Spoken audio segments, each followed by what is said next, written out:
Hello, Sagittarius. Salamat sa pagbisita.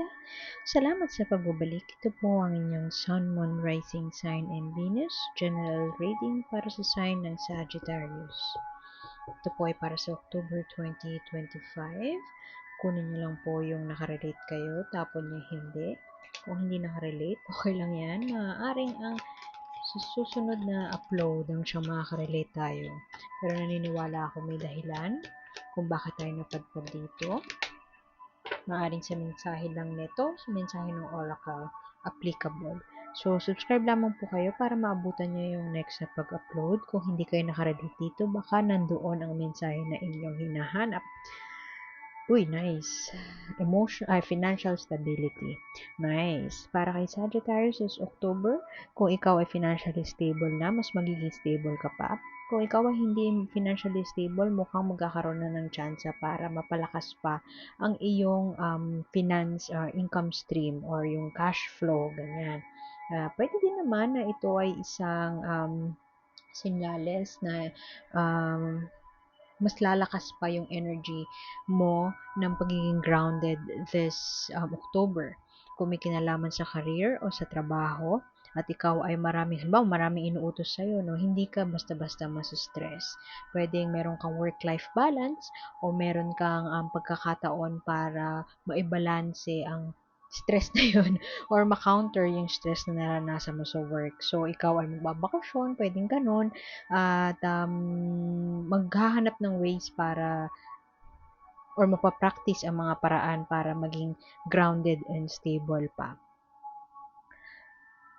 Pag sinabi kasing grounded, alam mo yun, hindi kilala mo yung sarili mo, alam mo kung saan ka nanggaling, hindi ka basta-basta palabas ng pera, yung ganyan. Pero essentially, itong card na to, it's more about financial stability. Groundedness. So, Sagittarius, mukhang kahit pa meron kang parang impulse buy this month, pwedeng ito naman ay isang purchase na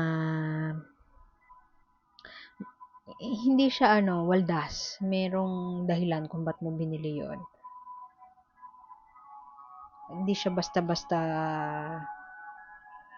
pangit na purchase, parang ganon. Stability, maganda ang core energy. Uy, bakit kumabas ito? Enduring something, staying for the wrong reasons, not wanting to travel, pwedeng ganon. Pwede din na mas makakapag-ipon ka kasi nga nag-hold off ka sa pag-travel. Tingnan natin yung mga susunod na cards kasi excess baggage yan usually eh.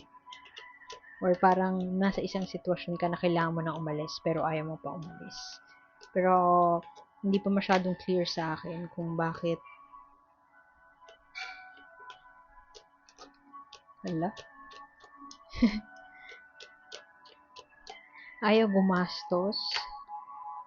Tagtipid. Nag-iipon para sa school. Nag-iipon para sa master's degree. Pwedeng ganyan. Nag-iipon. Yun ang nakuha ko kay Sagittarius. Nag-iipon. Ayaw mag-splurge, ayaw mag-spend para sa sarili. Probably because meron kang travel na pinag-iipunan. Pinag-iipunan mo siguro yung birthday mo. Pinag-iipunan mo kung gusto mo mag-travel, pwede sa birthday mo. While may opportunity ka to travel this month, hindi ka magta-travel kasi you're saving up for your birthday. Pwede ganon. Ito kasi study to a period of study. A period of parang may lessons learned. Pwede din naman na yung iba sa inyo na experience ng ma-layoff kaya parang ayaw ng mas tight ang finances na sarili mong kagustuhan. Oops, sorry. Parang mas may sense of control or mas malakas yung control mo pagtitimpi mo sa paggastos this time kasi nga nasubukan mo ng ma-layoff, nasubukan mo ng mawala ng pera at ngayon ay parang lesson learned na yon. Pero pangit naman na nakikita natin to Sagittarius kasi you're trying to negotiate your worth. Ito yan. Ayaw mong tumanggap let's say ng racket kasi kontento ka na kung ano meron ka. Ayaw mong mag-splurge para sa sarili mo this month kasi para nag-iipon ka. Kasi ano to eh, parang ito yung equal give and take. You are in the point in your life na everything is stable. Yun nga yung core energy mo. Anything is stable, parang lahat, nasa iyo na ang lahat, ganyan. Pero, ang kulang na lang ay reward mo yung sarili mo. Parang Capricorn reading to pero Sagittarius to eh. So, kung ikaw ay merong pinagdaanan na hindi maganda ano, last month, last year, ganyan, bumabawi sa'yo si universe this year. Babawi sa'yo si universe. Yun yung nakikita ko. Parang, alam mo yung better than yesterday na saying. So, kung galing ka sa breakup, parang ngayon nalalabas ngayon mo na makikita yung better than yesterday na yun. So, pwede din magkakaroon ka ng opportunity to travel overseas o kaya mabibiyayaan ka ng parang another option to see the good side of the situation. Um, Pwede din naman na yung iba sa inyo nagdaan sa cheating incident, na loko kayo dati, pwedeng na-scam, pero ngayon parang nababawi mo na, nare-recuperate mo na, nakabawi ka na, yun, nakabawi ka na sa mga nawala sa'yo in the most recent past, nagkakaroon ka na ng option, kung dati hindi ka makapag-decide kung pagta-travel ka o gagawin mo to, ngayon mas may power ka na, kumbaga. Pero yun nga, ang nakikita ko dito, you could be in a situation na kulang na nga lang nga ay mag-say yes ka sa sarili mo. I mean, nakakaipon ka na, nakakabawi ka na, pero may kulang pa, sabi ng universe. Kailangan mo pang tanggalin sa buhay mo itong ganito kasi mukhang yun ang magdi-drain sa'yo. Parang babalik ka lang to zero, back to zero ka ulit kung hindi mo tatanggalin tong bagay na to. I mean, justice has been served, medyo malakas na yung loob mo ngayon na better than yesterday nga eh. Kung dati mahina yung loob mo na mag-apply sa mga openings, kung dati mahina ang loob mo na uh, mag-spend sa travel, ngayon mas kaya na. Marami kang natutunan along the way, pero mahaba pa. Malayo na, pero malayo pa. Yun yung nakikita ko dito. Meron ka ditong ingat ka, very extreme to and very rare. Pero malamang meron at merong isang tao, isang tao, pwede nga wala actually na makarelate. Pero meron siguro isang tao na makakarelate. Ano sabihin ko? Ingat ka sa MLM, yung multi-level marketing, Ponzi scheme, ganyan. Kasi pwedeng, dahil nga siksik, liglig at umaapaw ang iyong finances, ingat ka sa mga mambubudol sa'yo. Or family member na hihiramin yung mo, I don't know, ATM, ganyan. Ingat ka sa mga ganon. Kasi this is parang enough money to come around. Enough ipon. You have enough. Parang willing ka na to give. Philanthropy card kasi yan. Finances ay balanced. Yun nga lang ang clarification niya ay Seven of Swords, girl. Ibig sabihin, may chance na mabudol. May chance na maloko. I don't feel like ikaw yung manloloko, pero pwede din. May chance na maloko. Merong gagalaw ng finances behind your back. So, ingat ka sa ganon. Magkakaroon ng maraming chances para to explore new things. Pero, may chance na mag-splurge ka dun sa bagay na hindi mo naman kailangan or mag-splurge ka para sa ibang tao at hindi para sa sarili mo.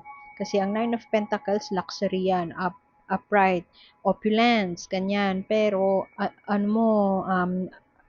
reverse mo nakuha. So, may chance na parang, ay, hindi mo na ako, parang bibigyan ko ng pang-tuition yung kapatid ko, pero hindi mo na ako bibili nung paborito ko, nung matagal ko na pinag-iipunan na something. Hindi mo na ako mag-travel kasi bibilang ko pa ng ganito yung gadget yung kapatid ko. Alam mo yun, magbigay ka din sa sarili mo. Meron kang sitwasyon na, na may kailangan ka alisin sa buhay mo. Tapos hindi mo pa siya nakikita sa ngayon. Ang nagmamanifest pa lang sa ngayon ay willing ka to endure and willing ka to sacrifice yourself. Sometimes it's not good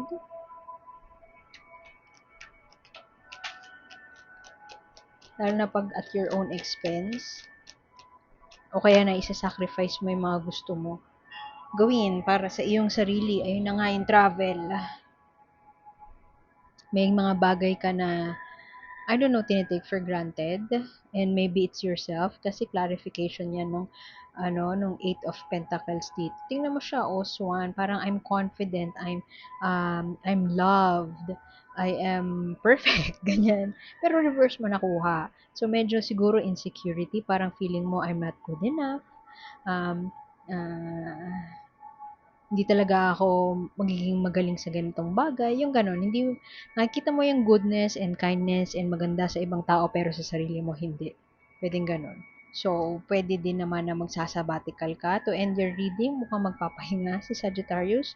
Puwedeng pahinga muna sa gastos, pahinga muna sa trabaho, sabbatical, yung let's say 1 year rest ka muna sa trabaho, puwede din naman mag-aaral ka.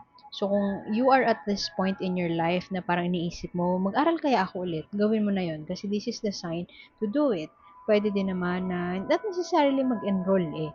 Pwede din naman kasi na mag-aral as in mag-explore ng bagong hobby, mag-aral magbarista, ganyan, mag-aral welding, ganyan, mag-TESDA, ganyan. Pwedeng ganun. Puwede din kasi na merong isang bagay na hindi mawala sa isip mo. Tapos on the other end of the stick, parang may gusto kang i-pursue sa sarili mo. Pero mas inclined ka 90% or let's say 70% ng energy mo, dinadala mo doon sa pag-iisip like paano yung tuition ng kapatid ko, paano yung yung grocery ni na mama, yung gano'n. Imbes na part of you, halimbawa gusto mag-enroll sa school, halimbawa lang 20K yung yung investment na yun, mas leaning towards ka na ibigay yung 20K sa pang grocery ng mama mo, ganun. Kesa yung 20K na yun invest mo sa sarili mo. Maganda ang finances mo, Sagittarius, pero you run the risk of spending it into something na hindi naman necessary. And justify mo siya kasi nga parang you want other people to be happy. Pero dalawa ang mo dito, parang looking to the future, dalawa yung parang hope and and possibility of success, possibility of starting something ngayon. Pero, halimbawa, pwede din business yan eh. Gusto mo magtayo ng business. Tapos, parang, titingnan mo, kaya ko ba to? Kaya ko ba? Ganyan, ganyan. Tapos, sasabihin mo na lang, ay, wag na lang pala, hindi na lang pala, aaralin mo pa, ano. Wag na lang pala, pahinga na lang muna ako kasi baka yung pera na yun, pwede kong ipang tuition na lang ni cousin, ni kapatid. Yung ganon. So, yun siguro yung sinasabi sa'yo at the beginning of your reading na may kailangan kang alisin or nagsistay ka sa sitwasyon na for some reason unhealthy para sa'yo or for some reason ay hindi mo na lalabas yung tunay mo na potential at yung sitwasyon na yun na kailangan mo alisin ang siyang nagiging balakid mo para ma-reach mo yung full potential mo. Kasi you have everything you need. Nasa iyo ang lahat, nasa iyo na ang lahat, sabi ng universe. Pero yung choices natin, medyo questionable. At least for October lang naman. So, kuha tayo ng oracle message. Anong gusto mong sabihin? Ay, ang dami. Anong gusto mong sabihin kay Sagittarius? Anong gusto mong sabihin kay Sagittarius? Para kay Sagittarius, please. Babasahin ko yung nito, guidebook nito para yung interpretation ay kayo din. Ay, baliktad. Parang nakuha ko to kanina. The Enchanter. Bukod sa hindi ko pa kabisado. Excuse me. Maganda na kayo marinig nyo din para the interpretation, you could cast your own interpretation.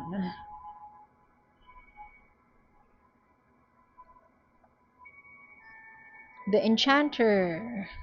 A flash of flame, whirls of green smoke, and a flock of doves that appear from nowhere.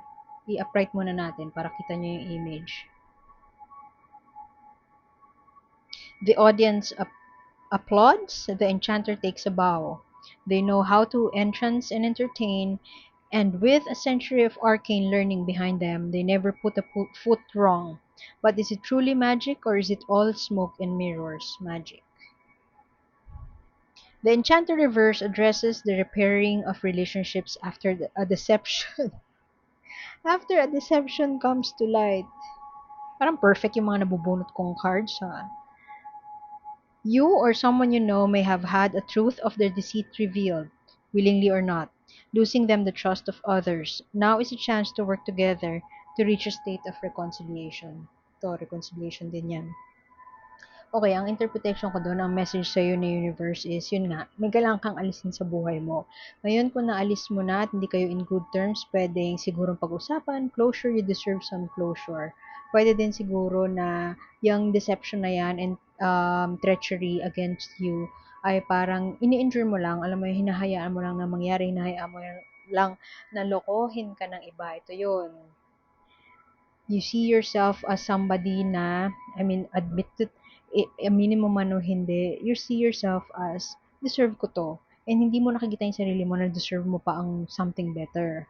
So ngayon, kahit palokohin ka, or ingat ka kung in the future maloloko ka, yun nga, mabubudol ka, MLM, sinasabi ko kanina, um, yun siguro yung lesson na you need to keep, you need to learn, and you need to be at peace na nangyari yun for a reason, and it's time to move forward. Kung nangyari na in the past, yung deception, it's time to be at peace at tanggapin na nangyari yun. At the same time, wag ka nang uulit. I mean, kung naloko ka na dati, wag ka na magpaloko ulit. So, iwan ko na yun dun, Sagittarius. Salamat sa pagbisita. Ako po si A. Sana makita ko ulit next time. And like, share, and subscribe lamang po. And see you soon. Bye!